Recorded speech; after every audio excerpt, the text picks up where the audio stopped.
Welcome back to today's broadcast. Let us look into what is going on in U.S. Congress House. In fact, according to the headline, it says Congress votes on historic bill to facilitate peaceful referendum for Biafran people. It is high time for the Congress to start facilitating a peaceful referendum for the Biafran people, because what is happening in Nigeria, it is something that's in fact, everybody need to understand that the country is no more working and nothing else is working. And the best way and the best method is for peaceful separation. That is the best method. So there is no need of still thinking of or still saying, let us be, let us be. Every section needs to be on its own. And the reason Mazam cannot let peace reign. Reason. Because you cannot sentence somebody that is advocating for the peaceful and for the maltreatment of their people. Then at the end, you claim that he's a terrorist, still holding him. But the main terrorist that is there, buying people every day, destroying life and property. And then you are there telling them that they are prodigal son, they are this, they are that. In fact, it is very shocking. It's very, very shocking. In fact, don't skip any part of the video. This our brother is going to explain to us what is going on right now in U.S. Congress and the letter that the Nigerian government concur, and they claim that it is Trump that wrote that letter. Now evidence is now proven that Trump did not send any letter to the Nigerian government, and then everybody have now seen it. And also the debate that is going on right now in U.S. House, in the Congress House, that they are now giving order for the Tinubu government, for Nigerian government to fast and immediately release Nnamdi Kanu and start a new, fresh trial for him. And then there will be the one that will monitor everything. In fact, it's going to explain more concerning what is happening in U.S. Congress. So I was about to watch, like, subscribe, and share for everyone to see things going on in the country.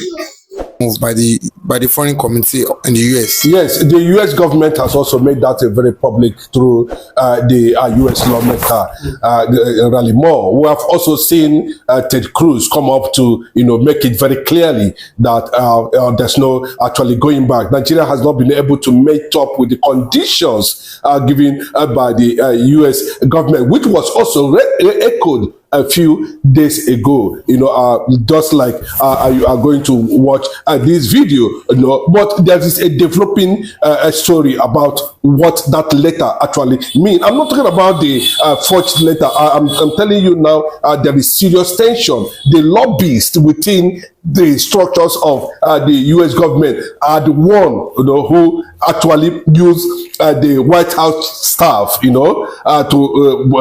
publish a letter that was written to a fellow president that was not signed. And Trump is already, angry. But in the development, according to the motion and the bill that is already in motion now in the United States of America about Biafra and the release of Nnamdi Kanu, has been echoed by the House Committee on Foreign Affairs, headed by James John.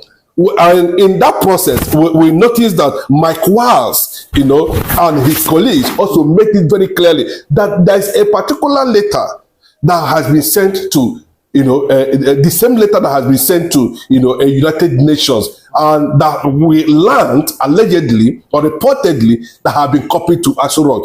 That means Nigerian government have been hiding, an official break-up letter that has been delivered to Aso Rock.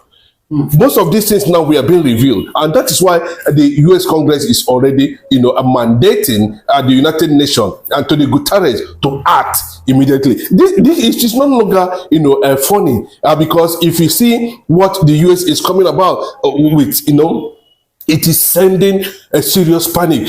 That was why, on the process of what triggered the forged letter, published by Aso Rock, that Trump has celebrated, or Trump has said something about, look at, we are still talking about that 12.5% tariff sanction has already been landed on Nigerian government for telling lies, for that forgery.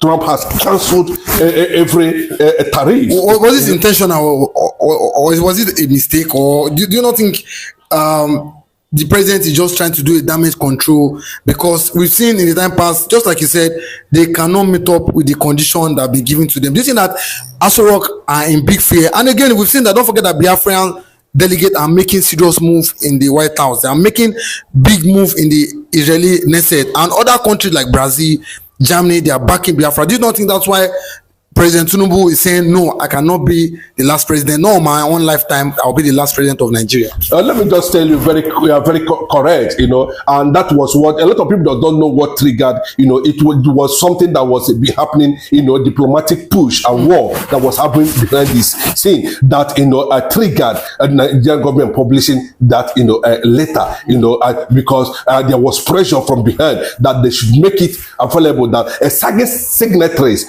has been, seen or published or made public that has already signed for the breakup for Nigeria, according to what the U.S.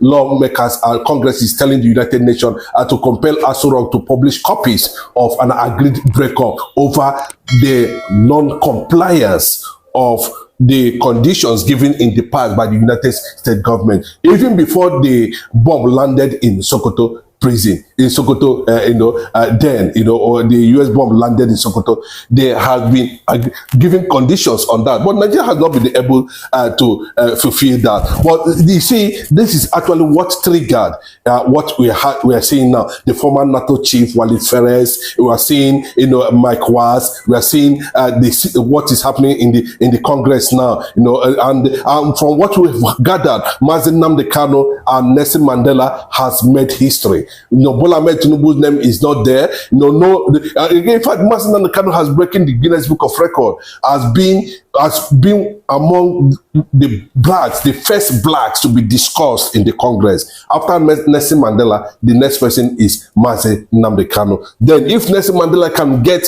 freedom for people of South Africa, Nnamdi Kanu can equally get freedom for Biafra, because today the White House correspondence, has entered it as a history. Nnamdi Kanu and Nelson Mandela is the only two blacks in the history of America, 200 and close to 300 years of history of America, 1879, to have been, discussed in the Congress. Nnamdi Kanu has made history. But let me come to that to also, inform you what is going on.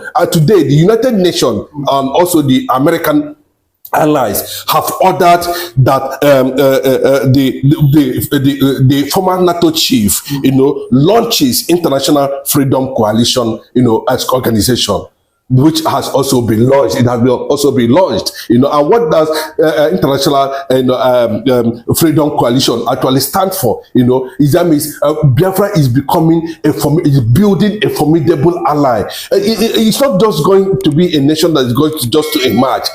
They are making it solid as a potential ally for many countries associated with Israel and America allies. And that is why the U.S. government has signed Biafra into International Freedom Coalition. That International Freedom Coalition is being led by a man called Walid Ferez, who happens to be a NATO chief, and of course a pro-Biafran European lobbyist. So back to the issue we are actually talking about, that United Nations is waiting for Aso Rock, to publish a letter that has been sent to them, which we are signatories to issue of a breakup, and that is actually what is going on now within the circle of leadership in Aso Rock, and of course in Washington currently now.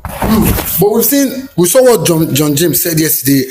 He said that Sharia must be, and do away with. But do you think that the Sultan, do you think that the Nigerian government led under Bola Ahmed Tinubu will discard and finally do away with Sharia law? Because we've seen the Sultan Sokoto saying that the US government don't have what it takes to tamper on Nigeria constitution, do you think that Tinubu will do away with Sharia law in Nigeria? That would be very difficult for Bola Ahmed Tinubu, and I can tell you that Bola Ahmed Tinubu might not likely want to stand that pressure, and I can see he's even finding his way now, because no country can go against the United States of America. The Nnamdi Kanu's release, in case, has become an American issue currently now. It is, yes, a lot of people say there may be delay. Why haven't they taken action? It took America 46 years or thereabout to warn Iran of what is happening today. 46 years. They will be giving you time. The day it will happen, it will happen. But one interesting thing about Biafra is that it is something that will no longer be that is connected to lives. And we're recording that 219 Christians are being killed on daily basis across Nigeria. 219 Christians are being killed on daily basis across Nigeria or more. So on that note, Biafra becomes, a refuge to save Christians and a refuge to, allow Christians in Nigeria to have their own nation. So it will come quicker based on what is happening now. And the more they are making it public, the European Parliament are also discussing it. Then they are now looking at, you see, that's what makes the kind of very significant. This case is very significant. The more they are discussing about Christian genocide, the more they are discussing about Biafra, the more they are discussing, the release of Nnamdi Kanu and Simon Ekpa at the end of the day. And remember, though we will come to the issue of Simon Ekpa, definitely what is going to play out, definitely. So Tinubu, in his panic, unknowingly published a fake letter, to just create an impression. But, this is not what we ask you to publish. What we ask you to publish is the official letter that was written, which Asurok we are signatories to, since you have violated the rules and regulations and conditions of continuity as a nation, unity in Nigeria as a nation, for Nigeria to continue as a nation, without breakup, has been flawed. Then why didn't you publish that letter that shows clearly? And because, the letter is all about, that a Christian nation will be created out of Nigeria. Bola Ahmed Tinubu does not want to publish that angle. So then it was a backfire. It was a mistake. It was out of a jittery, and anxiety that they actually, threw that letter that was dated on the 6th of July and was published on 26th of July. A letter that would claim that got to without Trump's signature on it, that was supposed to be published on the 6th, in less than 24 hours or 48 hours, was now published on the 26th, 6th and 26. You can see, something wrong is going on in Asoro. Total confusion, and that is what it is at the moment. Now, Bola Ahmed Tinubu is seeking through liberation through the back door, and it's becoming tighter and tighter. I can tell you, Donald Trump you are seeing today is unpredictable. You cannot predict Donald Trump. Donald Trump can wake up anytime, any day. The happenings between Israel, Iran, United States, and other within the Middle East tells you, that Donald Trump, is neither here nor there. He can decide to do anything at any point in time. But now that we're having a lot of Republicans in the Congress who are guiding the principles of recognition of Biafra in the White House, taking it step by step, if I give you the, one of the functions of James John in the White House, you'll be surprised. One of the functions of James John in the White House as the committee chairman on foreign affairs of the United States of government includes, a breakup and recognition of nations, treaties and organizations, signed, and agreement signed. And so a lot of things are built up within there. That's related, and that is why the United States government now singled out, James John, who is also contesting for governorship, I think in, if I can remember, Michigan, yes, Michigan, United States of America. And you know that Dr. Ngozi Rabeze is also contesting for governor in Georgia and all that.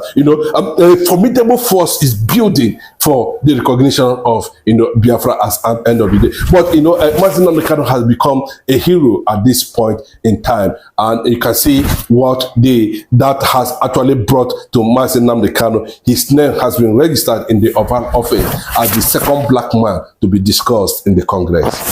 But do you think a lot of people are saying Donald Trump might go in or arrest these people that, some of the government officials that started this agenda of him? Because if you go to Jonathan Truth and go on social media, when he wrote to the Argentine, government, we saw boldly and clearly where he wrote letters to, there were recordings and stuff like this. But for Nigeria, there was no letter of such. And do you not think Donald Trump can go for the arrest of the people that perpetrated this act? Yes, it's because of the lobbying that we are talking about. Just like Ted Cruz also said, the lobbying, Tinubu's lobbying machines in Washington has put him into trouble. That how can they go there and bribe their way? I think the lobbyists themselves are overwhelmed. They couldn't get result or convince Donald Trump to what. So they decided to just throw anything at Bola Ahmed Tinubu unknowingly to Bola Ahmed Tinubu. It was just a trap. That is not what it was supposed to be. But the fact still remains as it stands today is that the congressmen have also alerted the United Nations. Most of these things, they alerted United Nations because they know, if you look at that video very well, they told Guterres, to take note of what is happening in Nigeria and also to make sure that they have copies which Asuro were signatory to over the breakup of Nigeria. If they fail in their own category to respect the agreement that was entered, and one of these agreements was also mentioned at the floor of the Congress, what is the abolition of Sharia, and of course, the total eradication of the Sokoto, but the North does not want it, and now they are trying to push that Arabic. Sharia, should be studied in all the universities and primary schools in Nigeria, and that's what the current Bauchi governor, is already, talking about. So you can see that, there's no way they can escape this, and Bola Ahmed Tinubu knows very well. And what he's trying to do now is that, if it becomes too unbearable for him, definitely he's going to throw in the towel and begin to publish several agreements and signatories that they have in Asura that has linked to the certification of Biafra. I remember that I told you some time ago that Bola Ahmed Tinubu has secretly signed for breakup of Nigeria. To this very comment by U.S. congressman. Thank you once more. I think our viewers just listen to that video. I will tell you that the truth cannot be hidden. That is why it's good that when you do things, make it clear for people to know where you stand. You are rather not because it's somebody the world have known over the years to stand against injustice. It's somebody that have been crying about marginalization, yearning for justice, equity, and fairness.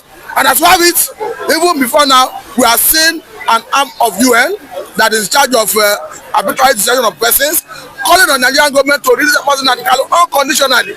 Don't forget that even before now, we are seeing a court in Nigeria talking about the appellate court, ruling that Nnamdi was extraordinary rendition for Kenya to Nigeria as such that it should be released unconditionally. We are going to see a Kenya court, 14 Kenya government, 14 Nigerian government in the way and manner the extraordinary rendition Nnamdi from Kenya to Nigeria. At the time, they find all the authorities that ran far of international laws in doing that. So for me, I think the call from the U.S. Congress is a welcome development because that will not put the government on the toe.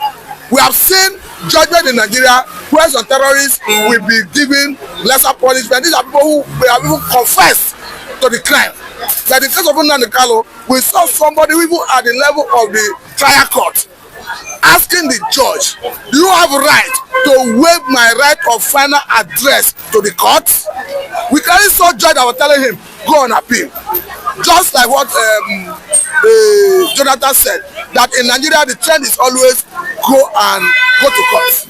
And that was explain the reason that if you have your father as judge, you always refer people to court. So Nnamdi consistently asked, do you have right to waive my right of final address?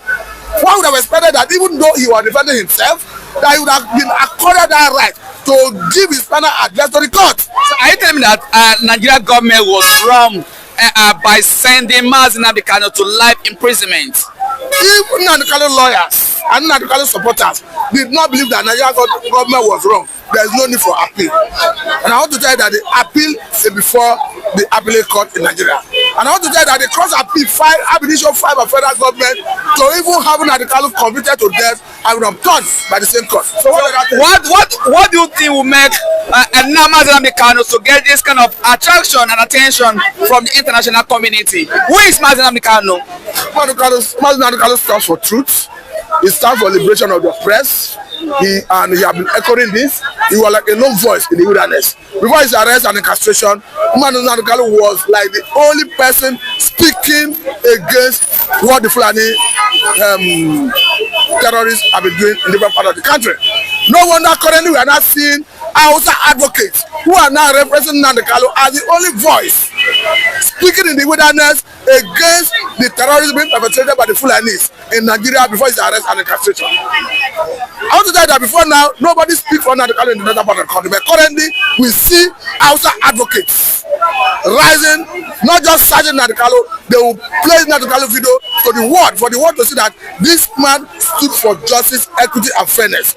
Because come to think of it, a man who asks for self-determination have not committed any offense known to law, whether locally or internationally. Because self-determination is a right. Nigerian government is already a signatory to self-determination and trend in UN Charter, in African Charter. So to that extent, if you rise today to say that your own part of the country want to secede from Nigeria through self-determination, nobody will fault you for to have committed any offense. Even Britain, that recently existed European Union, we saw people who were against it, we saw people who were for it. The beauty of democracy is that those in majority have their way, those in minority have their say. And in the process of trying to exceed European Union, we saw prime ministers about to resign. But at the end of the day, it was consummated and it was achieved. So in the same vein, my advice has always been to Nigerian government: if you don't want Nigeria to divide, it's simple.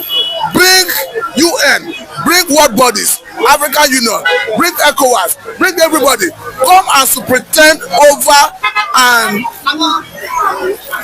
come and superintend over the voting in Nigeria, where they will vote whether you want to be in Nigeria or you want to secede. If you have a superior opinion and you convince people to say we are voting to stay in Nigeria and they vote to stay in Nigeria, you would have put those who seek to go away from Nigeria to shame. So for me, the best way is let us bring world bodies to Nigeria to organize a referendum. At the end of the day, government should go to communities, villages, canvass why you feel staying in Nigeria is a better option. And if at the end of the day, those who want to stay in Nigeria is more in number after voting, you would have put everybody that seek to go away from Nigeria to shame.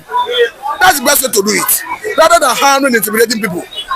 So for me, brute force have never worked, because it's an ideology. According to Wodon Sheka, that ideology will always remain an ideology and is always sustained, no matter how you try to suppress it. Mr. Matthew, do you think the U.S. congressman that raised this motion in the House was paid to do that, or he did that because he had the interest of the Igbos at heart, or he did that because he loved Nnamdi Kanu? For whatever reason that instigated this, nobody have condemned it in my own consideration, looking at all the social media. So if you say it's lobby, yes, lobby is part of life. Nigerian government do lobby. We are still look what is his name? Alhaji Atiku Abubakar paying a lobbying firm based in Washington DC $1.2 million. We are seeing Nigerian government pay a lobbying firm $9 million. So if somebody paid for the lobby and the lobby have gotten this result, for me it's a work of development, as long as the achievement is not to, of course, to undermine any human being or undermine any ethnic group. What we are talking about is what is contained in the constitution Let me tell you that there's nothing sacrosanct about Nigeria. To the extent that by providence, God never created Nigeria as one. That is why you have the Igbos with their own different language, the Hausa with their own different language, the Yorubas with their own different language. You see every different ethnic group with their own different languages. Because God in his wisdom have created people differently. However, if you want to come together as one entity, it must not be through coercion as well currently, through the power of God. That is why, like in America, United States of America, coming together by decision, not by coercion. If you ask Nigerians, let us go to the drawing board, let us go back to the table and discuss whether Nigeria should be together, and they now decide to say, okay, let us have different federative units as states, then let us be together as a United States of Nigeria. Then let it be through unanimous agreement, not through the power of God. Go to the Constitution of the Federal Republic of Nigeria. The Bible will tell you that we, the people of Nigeria, have come together to write this Constitution. There is never a time in the history of Nigeria that Nigerians came together to write that Constitution. Rather, it was imposed on Nigerians by the military. That is the greatest fraud in Nigerian history. Okay, Mr. Matthew, do you think that Nigeria government or this very motion will have any effects? What do you think will be the reaction of Nigerian government? We have no effect. We will not be discussing this here. In resolution globally, you are talking about American Congress, not just one country. America is the police of the world. When America speaks, the whole world trembles. Might is right in international relations. We saw American government going to Venezuela to arrest Maduro, the president of Maduro. So if as the bill is being sponsored in the American Congress, it get the approval of the Congress, and it become a resolution of the Congress and passed to the president of the United States of America, American government is mandated to carry out the order. And you are asking the impact. It has overbearing impact. So the best government of Nigeria could do, if they don't want it, so go and start lobbying against it. So don't even go whether they have impact. It have serious impact if that move, that bill, get attention and approval of the Congress, pass to the president for action. So does this bill really shows that indeed all the whatever they accuse Nnamdi Kanu of, that Nnamdi Kanu is presumed to be innocent? You don't forget that Nnamdi Kanu didn't defend himself in court. Maybe you are not privy to that, or you are not taking cognizance of that, because Nnamdi Kanu at some point decided to go for legal submission, and the judge in his wisdom said you must open your defense. If he had opened his defense, most of the areas he convicted, he couldn't have been convicted because he would have defended himself. Because to prove such cases of that carry life sentence and death sentence, the accuser, the prosecution must prove it beyond reasonable doubt. But for the fact that he didn't defend himself, that is why the judge decided to hand him all the sentences that is punishable under those laws he was charged. But another thing is that President Kanu is equally questioning the constitution upon which is tried. That is a non-existent law, and these all form part of what the Court of Appeal seek to address. Whether actually the law that was used to try him have been repeated in the past, and if actually it have been repeated, whether the government has the right to rely on those laws to prosecute him. You understand that the Nigerian law do not operate retroactively. So let us wait for the Court of Appeal to decide, because if I speak anything in that regard, it will amount to prejudice. I don't want to prejudice the outcome of it. All right, do you think that Justice Omotosho should be also have a little of blame in this particular instance? Let us wait for the appellate court to give their judgment. You have more than 400 women and children there. In truth, there was no rescue. The captives had been held 3 kilometers from the military base the whole time. A ransom of roughly 6 billion naira, more than $4 million, was paid in U.S. currency.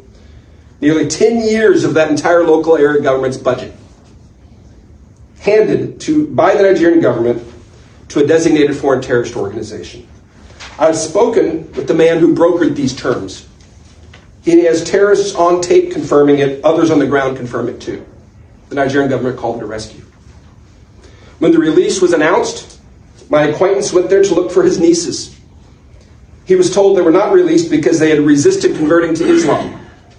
Most of the women and children released were not even from Ngosha. We don't know where they were from. The women were wearing hijabs, forcibly converted as the price of release. An imam has been recruited by Boko Haram specifically to convert the remaining Christians that are still held captive in the mountains. This is Ngoshe. This is Nigeria. The pattern is consistent. The churches burn, the mosques are spared. At every turn, the Nigerian government is either complicit or catastrophically incompetent. It declared an enemy defeated that was a kilometer away and still staging mass beheading videos. It encouraged and paid Christians to return to a kill zone. It handed millions of US dollars cash to a terrorist organization and called it a rescue. It attacks those who defend themselves, abandons its own soldiers, denies its own displaced, and through all of it, it lies to its own people, to the press, to the United States, while paying Washington lobbyists to keep the lie running. Now here's the bigger picture. This is not just religious persecution. It's not just a humanitarian crisis. What's happening in Nigeria is an ongoing Islamic jihad conquest with global ambitions. It must not be filed under international religious freedom, where good causes go to die. This is a vital national security issue. Nigeria is the 6th largest nation on earth, on track to be the 3rd largest by 2050. 1 in 13 humans alive will be a Nigerian at that time. It's a top 5 OPEC producer with $1 trillion in minerals. Its trajectory is unstoppable. The only question is who controls it and whether it carries great good or great evil. This is what you must know. Nigeria is captured by a 220-year-old Fulani caliphate. They project the illusion of secular democracy like a reverse Wakanda to hide its rotten core. The caliphate was the largest pre-colonial empire in Africa, and it is still today the largest enslaver of free Africans in the history of the world. Still doing it.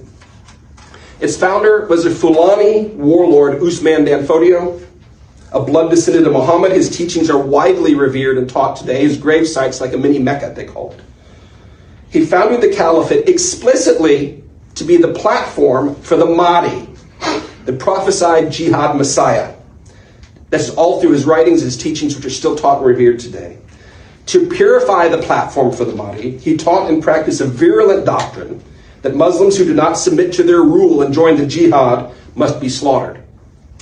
This is, of course, in addition to Christians and others who stand in the way. That's Dan Fodio's doctrine that's taught today and revered. The colonial British did not conquer the caliphate. They co-opted and rebranded it, partnering with it as their enforcers and deal makers. They called it indirect rule and locked in its control and independence. They armed, supported, and covered for it when it starved some 3 million Nigerians to death, mostly children, during 30 months in 1967 to 1970 for refusing to submit to the caliphate. They ruled through military dictatorship until 1999, when one of those dictators wrote and inflicted a constitution that mentions Sharia in Islamic terms 165 times, not one Christian reference. It ensures the Caliphate North permanent control of political power, money, minerals, the military, and government jobs. That's what Nigeria is today. The same tribe, the same tactics, the same results, what we are seeing today in Nigeria is one unbroken jihad and genocide since 1804, following the methods, the teaching, and the prophecy of the Caliphate's founder. This is the longest running genocide on earth today. In total, up to 6 million killed, 10 million enslaved, and 25 million displaced since it began, unbroken. By my own calculation, and it's drawn from the historic record. The ruling elite is stronger and more in control now than ever. They continue to purify Nigeria to be the Mahdi's platform, and they are on the verge of completely hijacking the nation's trajectory. Today, the man rewriting Nigeria's national curriculum, every subject, every grade level, is literally the top scholar for the Boko Haram philosophy. He calls his work intellectual jihad. He controls the classrooms of some... Oh yes, that is it. In fact, what is happening in the country, everybody has seen it, starting from the beginning to the end. The same discussion and the type of thing that the government are doing. How come that a government, for that matter, will concur some later and send and start claiming that it is the Donald Trump office that letter is coming from, and everything that is happening, and they thought that the world is not seeing it. And what will finally expose them is this issue of Nnamdi Kanu, because he told them that he will be the end of the country, but they thought that is a joke. Now look at it. Every day things keep happening, every day by day. The recognition of Biafra around the world, both in Israel, in Kinsets, both US Congress, both in UN, and other global power that is now hearing and listening to what the Igbo is facing in Nigeria. But at the end, the government, they will tell you that everything is working fine. The way people is dying in the country, it is overdue, and it is time for the government to understand that people are not animal. It is human being that is dying every day, not animal. Even though if it is animal, there is a way you will kill animal, then it will become a sin, or it will become an offense to the law. But this is human being we are talking about. Every day, people is being unalive in the country, and nothing is being done every day. In fact, a lot is happening. And I would say the best way is to conduct a referendum. Let each zone decide if they want to be in the country called Nigeria, or if they don't want to be, so that they can go and become their own country and build themselves by themselves. Not staying in a place where every day nepotism, every day corruption, and every day stealing of money, and the worst part of it is every day this spying of people, every day, no security anywhere. But the end, I will tell you that Nigeria is safe for everybody. And I would like your comments down below, like, subscribe, and share for everyone to see things going on in the country. So thank you for watching.